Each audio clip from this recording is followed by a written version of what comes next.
Good morning everyone, তোমরা সবাই কেমন আছো? আমি ভালো আছি। আমার ডাইনিংয়ে একটাই লাইট, তো যার জন্য আলোটা খুব একটা সেরকম হয় না। তবে সানায় আওয়াজ পাচ্ছ? খুব ভালো লাগছে। কি বলো তো, এখন বিয়ে বাড়িতে সানাই বাজার আওয়াজটা না খুব একটা পাওয়া যায় না। তা আমার মেয়ে বলছে কি, মা তোমাদের বিয়েতে সানাই বেজেছিল? আমি বলছি হ্যাঁ বেজেছিল। ও আবার জিজ্ঞাসা করছে এখানে কেমন সাজিয়েছিল, আমার বাপের বাড়িতে কেমন সাজিয়েছিল, ওইসব খুব জানার ইচ্ছে। আমি বললাম তা যাই হোক, এটা প্রত্যেকটা ছেলেমেয়েরই মানে একটু জানার ইচ্ছা হয় বাবা মাদের বিয়েটা কেমন করে হয়েছিল। স্বাভাবিক। বাচ্চাদের মন যা হয় বুঝেছো তো, আমাদের কাছে সন্তান যতই বড় হোক আমাদের কাছে ছোটই থাকে, বুঝেছো? বাবা মার কাছে সবসময় সন্তান ছোট থাকে। যাই হোক, ওর ভালো লাগছে শুনতে।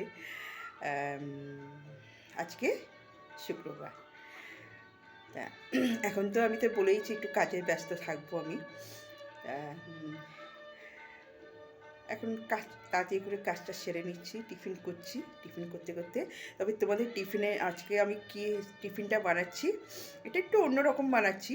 আমার মামা শ্বশুর না খেতে খুব ভালোবাসতো। আমার মামা শ্বশুরকে একবার বানিয়ে দিয়েছিলাম, ছোটো মামা শ্বশুরকে। ওরা খুব পছন্দ হয়েছিল, যখনই আসতো আমাকে বলতো যে আমার জন্য এটা বানাতো টুম্পা। আর আমার বেশিরভাগ আমার শ্বশুরবাড়ির সবাই না আমাকে তুই তুই করে কথা বলে, যেহেতু আমি অনেক ছোট তাদের থেকে। তা মামা শ্বশুর তো বড়ই হবে, এটা আবার বোকামির মতো কথাবার্তা। যাই হোক, একটু বোকার মতো একটা কথা বলে ফেললাম।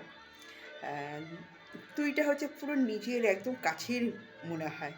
তা আমার বেশিরভাগ সবাই যেমন না তুই বলেই কথা বলে। আমার পিসি শাশুড়ি তুই বলে কথা বলে, আমার ননদদা তুই বলে কথা বলে।